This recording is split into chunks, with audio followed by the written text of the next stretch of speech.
hijab face-off continues to simmer. Today, the matter was sought to be brought up before the Supreme Court, which declined to urgently hear the matter. The Chief Justice saying, don't make this a national issue. But this is indeed a national issue now, and it is 100% political. The 6 Udupi students who triggered Karnataka's hijab war. A day after they received their first setback from the state's High Court, they received their second setback today from the country's Supreme Court. Their demand to be allowed to wear hijabs to class declined by a 3-judge bench in Bengaluru on Thursday. On Friday, the Supreme Court refused an urgent hearing, saying it will hear the issue at an appropriate time. Petitioners before the Apex Court argued that this is effectively suspending their fundamental rights. The Apex Court has said that this is not an appropriate time for the Supreme Court to step in and let the Karnataka High Court deal with the matter at the moment.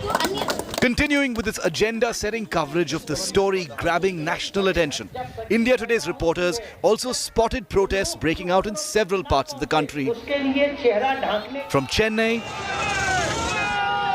protest in favor of wearing hijab is occurring at Chennai currently. This is Aminurusa Mosque in Chennai, a prominent spot where you could see protesters have gathered. They are holding placards in their hand saying that hijab is their identity and it is not acceptable to overstep on it. to Uttar Pradesh's Aligarh, from Visakhapatnam to Malegaon.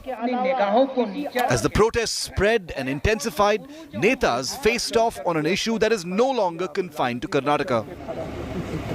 ये सोची समझी रणनीति है PIF जैसी संस्था जिस पर कहीं केरल ने रोक लगाई है और ये लोग जानबूझ करके पूरे देश में भारत को बदनाम करने की कोशिश कर रहे हैं।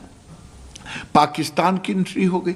आज इसीलिए देश में जरूरत है एक देश एक कानून, कॉमन सिविल कोड होनी चाहिए। ये देश एक है, कानून भी अब एक होनी चाहिए। इस तरीके से इश्यू बना के डिफरेंसेस क्रिएट मत करिए। हमारे बहनों को पढ़ने दीजिए, आगे बढ़ने दीजिए, चाहे मुसलमान रहने दो चाहे हिंदू रहने दो। आप डिफरेंसेस पैदा मत करिए। ये पॉलिटिकल एजेंडे की खातिर ये जो ना डिफरेंसेस पैदा करके ये लोगों को दबाया जा रहा है। Meanwhile, the 6 petitioners continue to be cloistered by the Islamist group the Campus Front of India, a group directly accused by the Karnataka government of instigating the protests. Meanwhile, with schools all set to open, classes 1 to 10 from Monday in Karnataka, all eyes will be on safety and court compliance. ಆದರೆ ಇಲ್ಲಿ ಈ ಒಂದು ಹಿಜಾಬ್ ಏನು ಉಂಟು ನಮ್ಮ ಸಂಸ್ಥೆ ಒಳಗಡೆ ಅದನ್ನ ದಯವಿಟ್ಟು ಆ ವಿದ್ಯಾರ್ಥಿನಿಯರು ಅವರ ಹಿಂದೆ ಯಾರಿದ್ದಾರೆ ಅವರು ದಯವಿಟ್ಟು ನಿಲ್ಲಿಸಿದ್ರೆ Will things return to normal, or will the ugly scenes Udupi witnessed this week return to haunt coastal Karnataka? With Nabila Jamal in Udupi and Anisha Mathur in Delhi, Bureau Report, India Today. The one question that's been in my mind and may have come across yours as well is what's the flare-up? Why did this issue suddenly explode? So we started delving into that in a deep way, and what we found is that last year there were some anti-rape protests which were led by the ABVP, which could have possibly been the trigger which has now manifested in this very, very visible fashion nationally. Take a look at this report.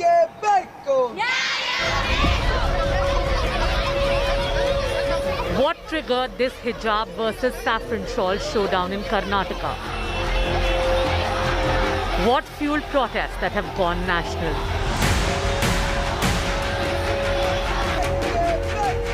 There was protest in Udupi led by ABVP on 30th October last year, demanding a probe into the alleged rape of a Manipal student. Images showed Muslim girls holding the ABVP flag as part of the protest. Reports suggest that one of the students, Muskan Zainab from the PU college, who's now a petitioner in the case, took part in the protest. And that allegedly infuriated the PFI-linked student body, Campus Front of India. In that, they are in the front with burqa, not only hijab, with burqa they are there. that was an issue for campus front of India. Muslim girls are going for a ABVP protest. The matter quickly led to a standoff between the families of 6 Muslim students and the college management. The college principal told India Today that Zainab didn't attend the protest at the behest of the institution. Sir, ಅದರ ನಂತರನೂ CFI ಅವರು ಬಂದು ನಿಮ್ಮ ಹತ್ರ ಮಾತಾಡೋದಾಗ್ಲಿ students ಜೊತೆ interact ನನ್ನ ಹತ್ರ ಮಾತಾಡ್ಲಿಕ್ಕೆ ನಾವು ಆ ಥರ್ಡ್ ಡೇ ಬರುವಾಗಲೇ ಅವರು ಅಗ್ರೆಸಿವ್ ಆಗಿ ಬಂದಿದ್ದಾರೆ ಅವರು. ತಮ್ಮ ವ್ಯಾಪ್ತಿಯನ್ನು ಮೀರಿ ಬಿಹೇವ್ ಮಾಡಿದ್ದಾರೆ ನಮ್ಮನ್ನೊಟ್ಟಿಗೆ. Students remain defiant. CFI, the campus affiliate of the PFI, an Islamist outfit that was set up in Kerala in 2006, was now backing them. BJP has been wanting to ban PFI because of its allegedly radical tendencies. We have not banned hijab. We have only asked to remove the hijab in the classroom. In the veranda, till the classroom it is allowed. When the class starts, we asked to remove it. Like earlier, it is not from earlier. So one conspiracy is that. The police say there's nothing to confirm that the October 2021 stir triggered the hijab face-off. I can't confirm that at present. Nandu Vakila Mighty, we are also trying to verify. Okay. Udupi police have given some intel report. Is it true, sir? That you will have to ask Nandu separate Zinge, into separate Zinge. Curiously, unverified Twitter handles of 4 out of 6 pro-hijab petitioners from PU College Udupi came up between October and November 2021. These handles have been regularly posting updates on the hijab controversy and have also retweeted content from Campus Front of India. Completely एक nonsense है. ऐसे कुछ छोटे मोटे बात को लेके completely एक इशू को इधर गुमराने के लिए की कोशिश कर रहे हैं. तो इशू टोटली क्या है बोले तो कॉन्स्पिरेसीज का बिहाइंड क्या है बोले तो ये इशू को लेके बीजेपी गवर्नमेंट फायदा उठाने को चाह रही है. ये इसका पीछे का एक साजिश है. The hijab row that has now snowballed in Karnataka seems to be rooted in the communally fraught coastal belt where radical organizations are fighting for supremacy. With Nagarjun Dwarkanath, Bureau Report, India Today. So there are two things playing themselves out parallelly. One, you've got the protests in Karnataka spreading to other parts of the country, and the potential ramification of this pro and anti-hijab movement on the assembly elections which are currently on, and especially in Uttar Pradesh. To look at the regional and national dimensions of what we are seeing, I'm joined on this broadcast. I want to welcome, representing the ruling Bharatiya Janata Party at the centre, its national spokesperson Sanju Verma. Supriya Shirnath represents the Congress Party. Zakia Suman is a women's rights activist, co-founder of the Bharatiya Muslim Mahila Andolan. She's against the hijab. Zaina Alia Murfua is a writer for the Young Muslim Digest and the Cognate. We've got Zeenat Shaukat Ali, founder, Director General of the World Institute of Islamic Studies for Dialogue, Organization of Mediation and Gender Justice. I want to go across first to Zainab Alia Murfua. For your sense of why you think women should be allowed to wear the hijab when they come to school, given the fact that there could be others who are present at that time who might be uncomfortable, given the fact that schools are where you want everyone to seem equal, and therefore you insist on everyone wearing the uniform so that everyone feels that they're cut from the same cloth, quite literally. And when you change that, you create a sense of somebody being different, which is not the kind of value you want to instill in anyone when they're in school. Hello, Rahul. Coming to your question about uniform in in a school, in an institution, because the High Court as of now has ruled of all schools and even colleges. When you're in school, you're not exactly an adult. But even colleges where you can exercise your right to individuality, even that has been ruled off. So when we come to pointing out differences of religion, the uniform, whatever the clothes they wear is same. But then what about the symbols of other religions that are being permitted into schools? When you said you don't want to be excluded as being from a different religion, pointed out that you belong to a different religion. There are Christian students who come to schools with a crucifix, and that clearly marks them out as being Christian.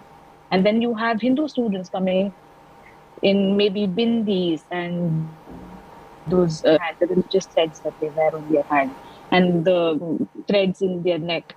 That clearly marks them out as being Hindu. I went to a college where we had sisters, nuns who were classmates, and they came in specific clothes that pointed them out as Christian nuns.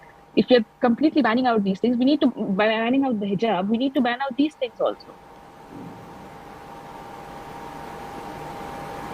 Okay, let me put that question to Zakia Suman, because yes, in many Christian colleges, the nuns come wearing their outfits and they're very, very unique and particular.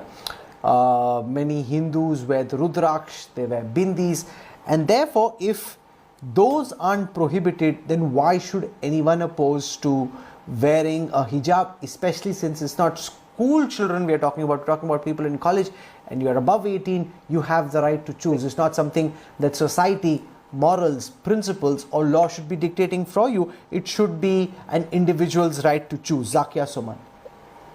Yeah, so that's a valid question being raised by Zainab. And I think it is important that we remember that we are a multi-faith, multi-language, multicultural society. And even today, in its interim order, the High Court has also reiterated this fact that we are a plural society with plural traditions, plural religions, languages, etc. So it's an important question. I personally feel that the spirit of our constitution and the ethos of our secular democracy is that we need to learn to live with each other with a mutual respect and peaceful coexistence. And unfortunately, this issue has now got completely politicized, and there are extreme views on all sides. But I really feel it is a sad state of affairs that the girls are kind of made to choose between right to education and right to religious freedom, as though these two rights are at loggerhead, which is actually not the case. So I feel that the education institution has a role here, and precisely because it's an education institution and not a political party. So the political parties and the political outfits and even the religious outfits might make all efforts to polarize and draw mileage. But I feel that, and Karnataka is also a state where there are very many higher education institutions and very many traditions of scholarship and of education. So I feel that this needs that kind of a sagacious and judicious handling at the hands of all involved. The authorities and the teachers and the faculties can interact with the girls. They can interact with the parents also. But it's a politically charged atmosphere. It's an extremely polarized atmosphere, and the fact that but why are we making it politically charged? Let me put that question to Sanju Verma. Sanju, because many boys wear Rudraksh when they come to school, if that's their religious belief, even to college. Some wear bindis. I've seen in colleges, priests wearing their robe, nuns coming dressed as they do. And therefore, if the BJP doesn't oppose any of that, then why is your party and your youth outfit, the ABVP, so opposed to women in Karnataka and elsewhere coming to educational institutes in hijabs? Rahul, first and foremost, it's great to be part of an all-woman panel on your show. I'll straight come to the point without shoving things under the carpet. The most important judgment which has been cited with respect to specifically wearing hijab is A, the Bombay High Court judgment of 2003, which clearly said hijab is not required. The Madras High Court judgment of 2006, which said hijab is not required. The Kerala High Court judgment of 2018, which said hijab is not required. But most importantly, Rahul, the Supreme Court judgment of 2015, when it told petitioners who wanted to wear hijab for the AICMT exam, if you do not wear hijab for a single day, your faith will not vanish. Do not make this into an ego issue. Now coming to what is the Muslim practice. You have Muslim scholars here I am nobody to comment on that. But if indeed this were a practice that is essentially centric to the Islam religion, then tell me how is it that Egypt, Kosovo, Azerbaijan, even Saudi Arabia, Pakistan, most Islamic countries have banned hijab in places of public learning, barring Iran and some parts of Turkey. So the second point is hijab is not essential to Islam as a religion. Point number 3, which is the most valid point. Everybody keeps talking about our rights. We believe in the High Court. We believe in the Constitution. So please understand that the very Constitution which gives you the freedom to practice your religion under Article 25, the freedom to equality under Article 14 and 15, the right to life, liberty under Article 21, that very Constitution has also said that the center cannot encroach on the domain of the state in matters of education, which is a state subject under the 7th schedule of the Constitution. Something that was highlighted, Rahul, in the Puttu Swami judgment, because I have been part of many debates on this hijab issue, where people say right to privacy is a fundamental right that was enshrined in the Puttu Swami judgment. Yes, right to privacy is a fundamental right, but the Puttu Swami judgment also reiterated that education is a state subject and the states have the prerogative to decide. In this case, the Kerala State Education Act of 1984 clearly prescribes a uniform, and that rule is being so let me put that every question year. then to Supriya Srinath from the Congress.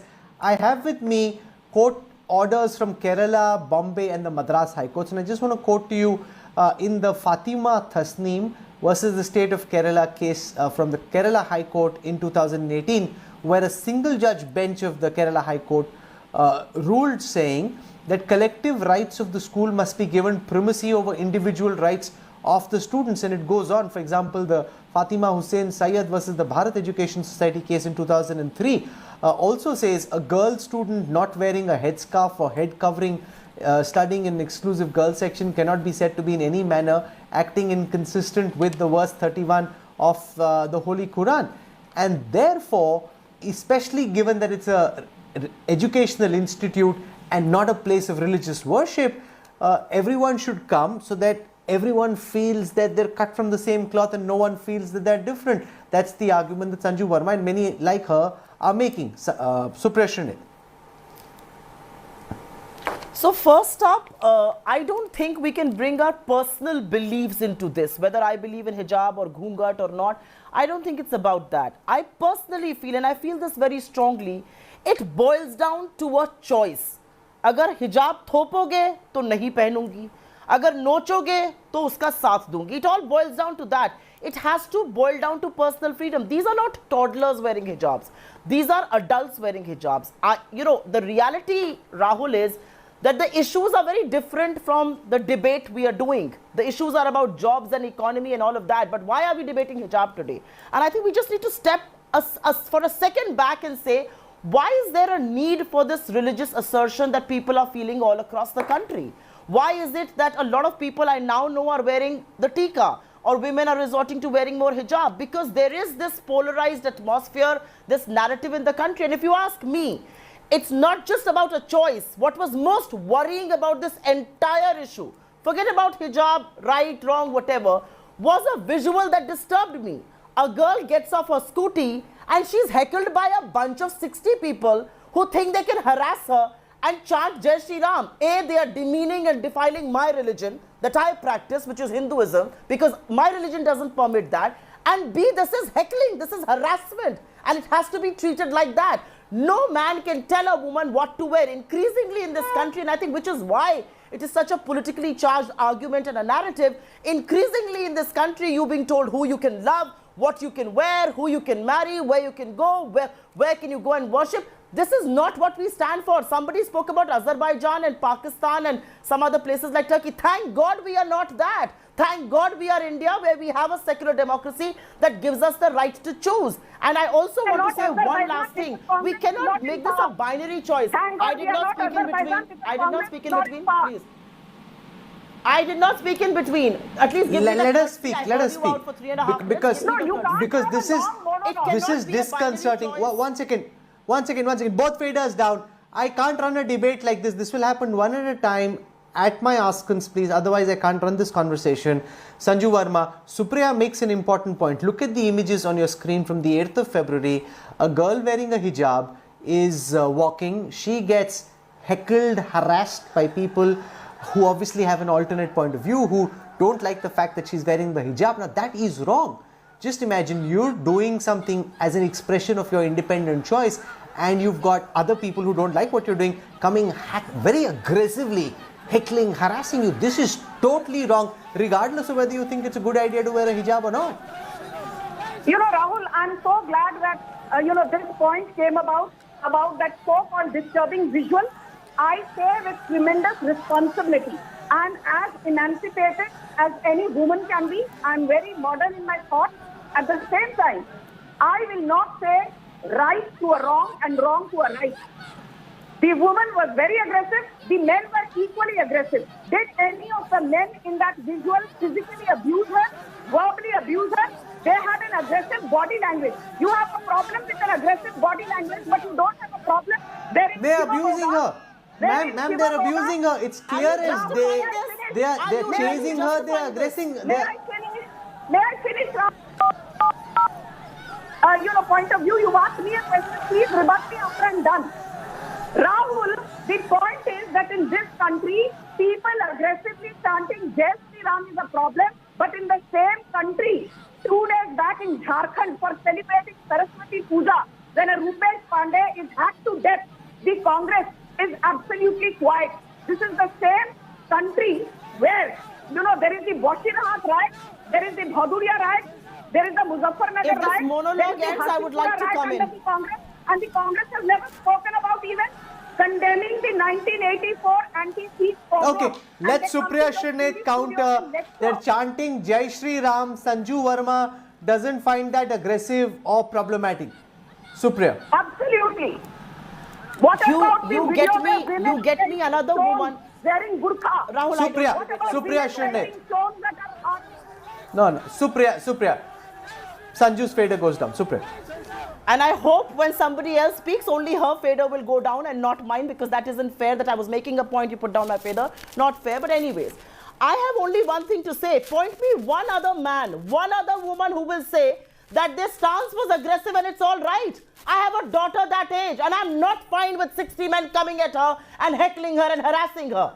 You have to understand the psychology of men and why they think they can get away with this. This is all about a man versus a woman. But the reality, Rahul, is, and I am going to go to the basis of the argument that I was making. The reality is it suits the BJP to have a debate like this. Because the BJP cannot answer questions like why is 84% of India earning less than they were? Why is there so much of unemployment? Why is it that, a man like Ashish Mishra, Monu Mishra is out on bail, despite the fact that he can intimidate witnesses and he can, tamper with evidence? There are very many questions. Why does Ajay Mishra Teni continue to be the India State Home Minister? The BJP cannot answer these questions. The BJP cannot digest the fact that in Karnataka they are losing ground. They cannot digest the fact that they've lost a by-election, they've lost the MBC post. They cannot digest that. And so the best thing to do is polarize and make dividends out of it. The reality is this is nothing but a distracting, diverting tactic. It's all about a choice. And like my leader says, I agree with her. Whether it's a ghungat, you're calling it a diversionary tactic. Or whether it's this.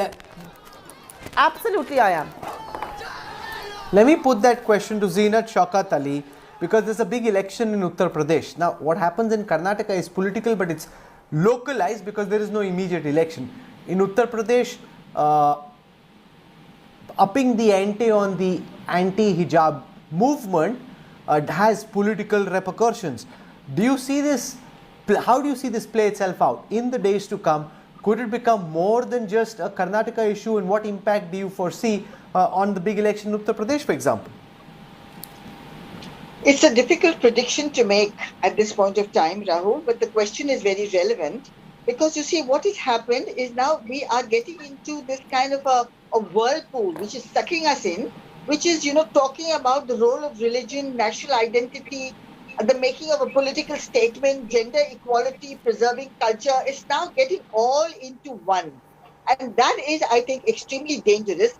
And here I find personally that women themselves have been sandwiched between a patriarchal mindset that is pushing them, that is making them into think the way they're thinking, into a particular kind of a mindset on the one hand, and you see this clerical imposition of a threat that this is what your religion is saying and therefore you have to do it. So it's all it's all together. There is no singular division.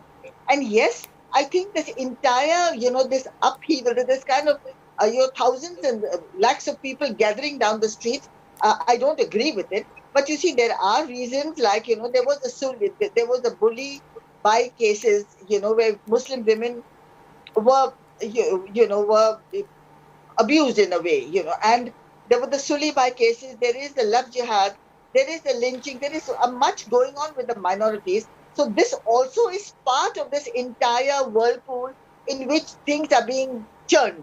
So in between all this, we have to come with great sanity and with great, particularity to this issue. That first, that the courts have questioned that is hijab integral to Islam, and if it is it a fundamental right of the girls to wear it in school? And secondly, like the High Court interim judgment has been given that no religious symbolism should be entertained within the school class. Once you're in class, there is no religious symbolism, and I think I completely fall in line with that. And there's one thing more I'd like to say, that I have been receiving a lot of calls and a lot of questions. Is that why are we trying to ban the hijab? Now this is another great misunderstanding. We are not trying to ban anything. A woman under the Constitution of India, cannot be vigilanted, or there's no moral policing. And here she has a choice to dress as she chooses. That's what the Constitution is saying. What we are talking about is a educational institution, and within this educational institution, should there be assimilation or not? Should we come as religion? Today, when religion is taking this high-powered approach of saffronization and wearing green, we have divided ourselves into everything. I don't want to get into that. Even colors are divided today. So now, are we getting into? We don't want to get into that. No educational institution should enter. There should be a uniform. We're only on the issue of whether in a school or a college it's okay for a girl to be in a hijab. When she goes to a mosque, or she goes to a market, or she goes meets her friends, she's totally entitled to wear. That's right. Yes, ma'am, go on. Right. That's what I'm saying. So therefore, you see this entire misconception that there is going to be this ban on the hijab. And Zakia, Suman wants to make a point. Zakia? I just want to finish. So I really feel that this kind of politics, which divides us as Hindus and Muslims, it is playing with the future of our children, and thereby it is ruining their education prospects. It is posing a great threat to our country. It is posing a great threat to our social fabric. So I think we need to act more responsibly, and all the more those who are in the government, they need to act more responsibly. And I feel that we as citizens can also, we have a role to play. And religion in public life, the tendency to wear religion in public life should be shunned by all. I would say more so by the Hindus and followed by the Muslims and Christians and all, because the Hindus are in a majority in our country, like it or not. And this kind of politics of religion has forced all of us into those brackets, whether you are a Hindu or a Muslim or a Christian. So that has become the norm today. And our centuries of coexistence is now being threatened. Actually, what we saw the other day, the visuals which came out about the girl being attacked, are not acceptable in any civilized society. They were shocking and they were shameful. So let us forget who the girl was, who the boys were, but it was a single girl being attacked by a pack of boys, and there was no action taken against the boys. So this is what I'm referring to when I'm saying that politics of religious divide and rule. So Rahul, why I believe that hijab is not. So it's not just the Congress and the BJP that are divided along political lines. Even Bollywood seems to be divided along political lines. Because first you had Sonam Kapoor put out posts on Instagram saying that, you know, why should girls be stopped from wearing whatever they want? They have the right to choose. You had Kangana Ranaut hitting back saying, why do you need to wear a hijab to a classroom? Take a look at this report.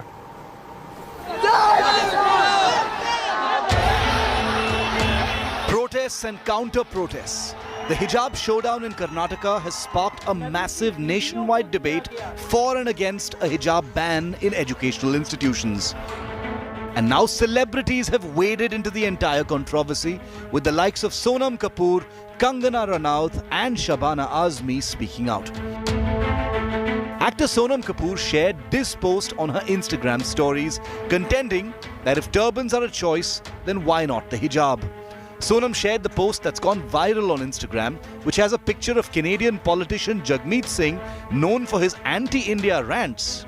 The post shows him wearing a turban and a Muslim woman wearing a hijab. Sonam's post came hours after Kangana Ranaut, known for her controversial no-filter comments, posted on her Instagram about the hijab war. Kangana in her post said courage would be not wearing the hijab in Afghanistan. She added, and I quote, "Learn to break free, not cage yourself."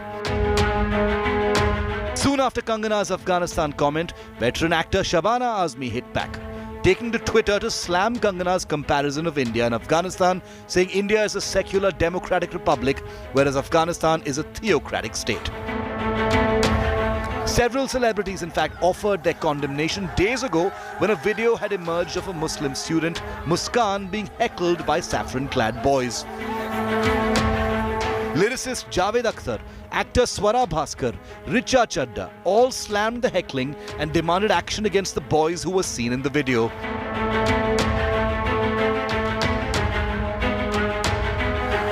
India Today, remember, was the first to speak to Muskan after her ordeal. The issue even gained international attention after star football player Paul Pogba shared a video from the hijab showdown in Karnataka on his Instagram stories. Nobel laureate Malala Yousafzai has also made headlines condemning the ban on hijabs in educational institutions. With Bollywood and international influencers sharing their views, the hijab debate from coastal Karnataka has snowballed into a big, growing talking point across the world. Bureau Report, India Today. So, will the politics over this issue continue, or will things calm down? And there, you know, what we've heard from the court is that till the time a decision is taken, do not force people to, you know, wear a hijab, or things should just be the way they are. That's what the courts are saying. Now, will it actually be like that? Now, here is the question I have for you, Zainab Alia Murfa, that do you think, given that there are elections at this moment, given how politically explosive this issue is, how it can possibly communally polarize communities, that this is now just a fire that will keep getting stoked? You said, given how this might polarize the community, this has already polarized the Karnataka community. Karnataka was a state that was at large a peaceful state until now.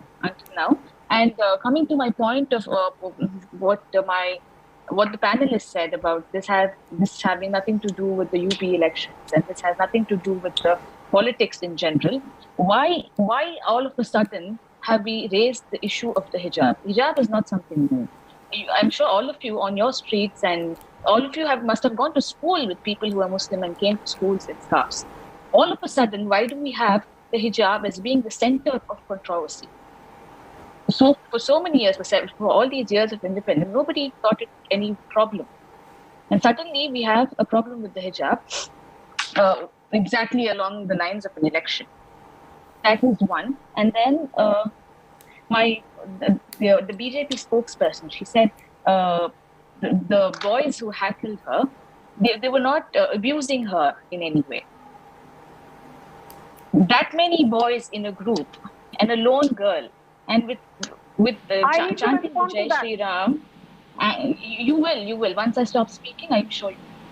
once that many boys in a group, there were about 60 boys in that group, wearing such intimidating symbols and chanting Jai Shri Ram at the top of their voice. This cannot be a monologue by this woman. This cannot be a monologue by this woman. She's spoken enough. No, I have the so right to a rebuttal. okay, let her finish. She's spoken, I think. No, one second, Sanju Verma, respond to the charge that the ante is being that the tempo is being upped on this with an eye on the elections. The BJP benefits from a communally polarized election. This is politically explosive, and therefore now the surround sound is going out and trying to. Okay, very quickly, I'm going to. No, one second. One second. Murfa, you've spoken enough. Let Sanju Verma speak and then I come back to you. Sanju, respond to the charge that you're doing it to try and shore up the BJP's fortunes in the UP elections. Rahul, first and foremost, let me tell you, where hijab is not about choice. This is about regressive mentality. And all these women on your panel who are supporting hijab, including the Congress spokesperson, they need to know that on the one hand, we are talking of women empowerment. We are talking of admitting women in Sainik schools.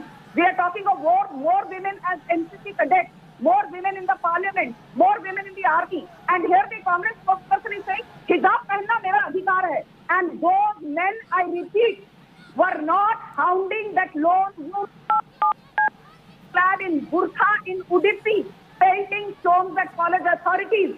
What about the Bhagalpur riots engineered by the Congress? What about the Hashipura riots engineered by the Congress? What about the anti-Sikh pogrom in 1984 engineered by the Congress? And what about the Jammu and Kashmir 1990 Hindu genocide when Hindus had to leave the country?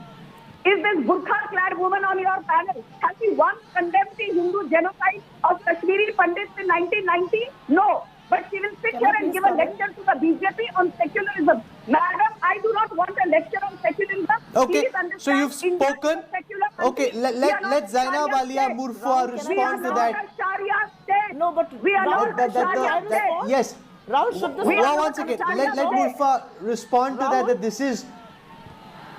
We are not a Sharia state. Rahul, can I have the right to chant Jai Shri Ram. Okay, fade us down. Let Zainab Alia Murfa respond to that the hijab is a sign of regression. It's not a sign of personal choice. Most women who wear the hijab don't do so because they want to, but because they have no option in countries where there is no other alternative. Okay. First of all, I wasn't giving a lecture to the BJP on what it's supposed to do and not do. Regressive. Hijab is regressive. I don't know from where you get the idea that hijab is regressive. We are Muslim clad. We are hijab clad women. We are hijab clad women. We are free to choose what choice of career. We are free to choose our education, the choice of careers we make. You are a regressive woman. I wasn't told that this interview is going to be about accusations. You need to follow the rules. No. India is not a Sharia state. If you want to follow your Sharia religion, go to Pakistan.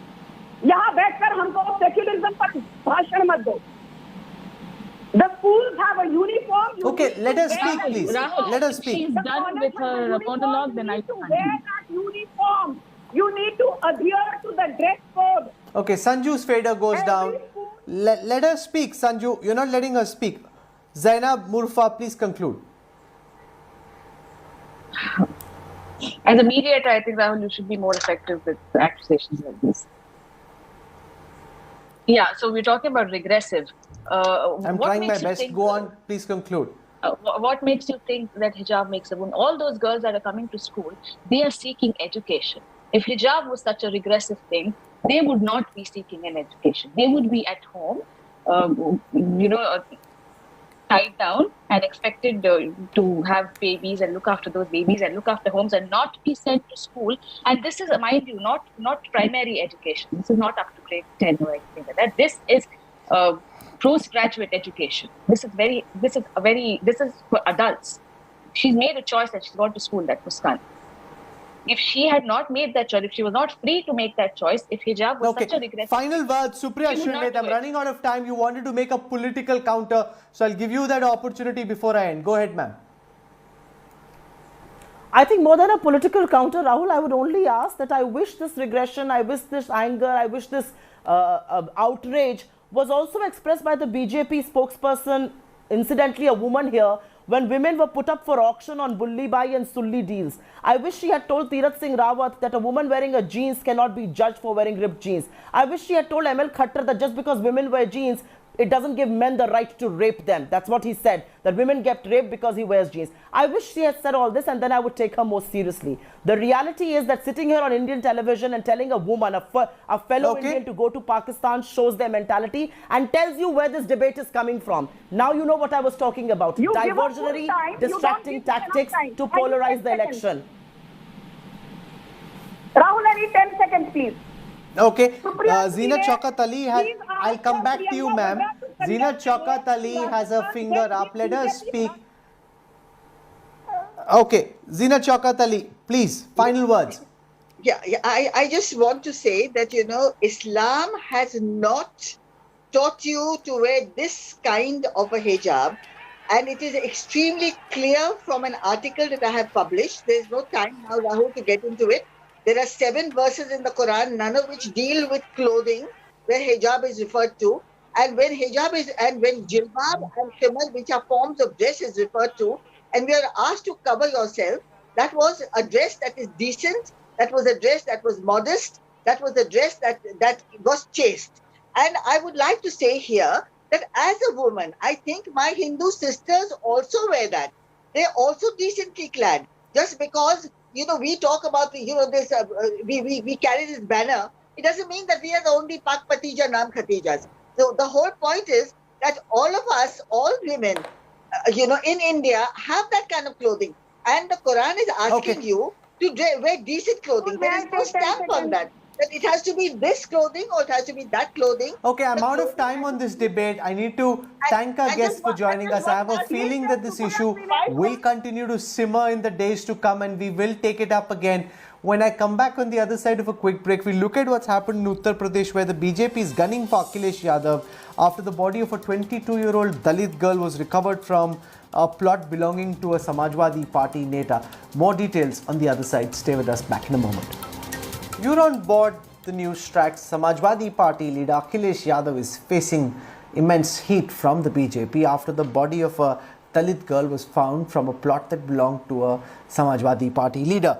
The victim's family has accused SP leader Fateh Bahadur Singh's son of kidnapping and killing the girl. A murder most foul. A missing young woman now found buried in a vacant plot owned by a former minister of the Samajwadi Party government. The victim, a young 22-year-old from the Dalit community. The accused, a young man, son of a Samajwadi Party leader, who Samajwadi Party chief Akhilesh Yadav says died 4 years ago. जिस पर आरोप है उससे Samajwadi party का कोई नाता नहीं है, और जहां तक जो समाजवादी पार्टी में वो 4 साल पहले मर चुके हैं।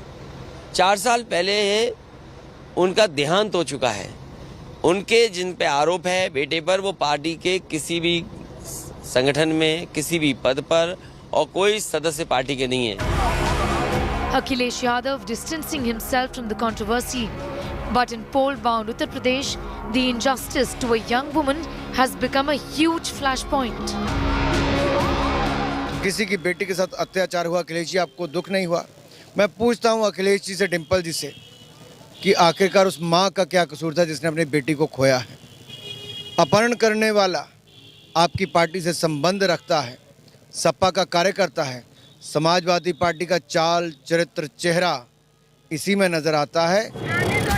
The mother of the victim pinning the blame on Rahuls Singh, son of the deceased Samajwadi Party leader Fateh Bahadur, also tried to immolate herself outside Samajwadi Party's office. The opposition seeking answers from the BJP-led UP government in charge of law and order in the state. This is where I wrap up the Newstrack tonight. For your time and your trust, thank you very much. I look forward to seeing you Monday evening 8 p.m. I'm off to Punjab tomorrow morning, so do track some of our reportage on India Today on our social media handles, and I'll be back Monday evening 8 p.m. Good Goodbye. Good night.